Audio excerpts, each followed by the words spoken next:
وزیر اعظم شہباز شریف نے صوبوں سے دہشت گردی کی لہر سے نپٹنے کے لیے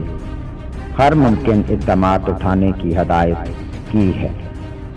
وزیر اعظم کی جانب سے یہ ہدایات گزشتہ روز دہشت گردی کی نئی لہر سے متعلق قومی سلامتی کے اعلیٰ سطح کے اجلاس کے دوران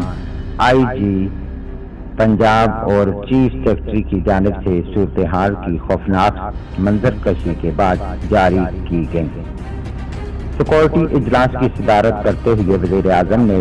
وزیر داخلہ رانا ثناء اللہ کو ہدایت کی کہ وہ تمام صوبوں کا دورہ کریں تاکہ صوبائی حکومتوں کے ساتھ مل کر دہشت گردی کی نئی لہر کا مقابلہ کر سکیں۔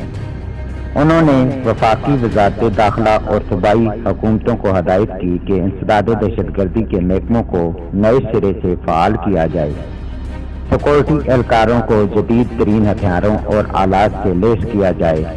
ان کے درمیان مؤثر رابطے کو یقینی بنایا جائے اور سیف سٹی پروجیکٹ کی کارکردگی کو بہتر بنایا جائے۔ وزیر اعظم آفس کے مطابق وزیر اعظم شہباز شریف نے ایتھکس کمیٹی کے فیصلوں پر عمل درآمد کا حکم بھی دیا۔ اجلاس سے واقف جناب نے بتایا کہ آئی جی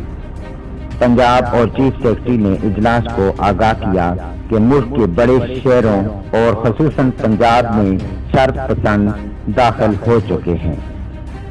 انہوں نے اسی طرح کی بریفنگ 6 فروری پیر کو پنجاب میں صوبائی اسمبلی کے انتخابات کے امکانات کا جائزہ لینے کے لیے منعقدہ اجلاس کے دوران چیف الیکشن کمشنر سکندر سلطان راجہ کو بھی دی۔ انہوں نے 1 فروری کو میاں والی کے ایک پولیس اسٹیشن میں کچھ دہشت گردوں کی جانب سے ناکام کوشش کا حوالہ دیتے ہوئے بتایا کہ دہشت گرد خواتین کے بھیس میں ایک قریبی مسجد میں چھپے ہوئے تھے۔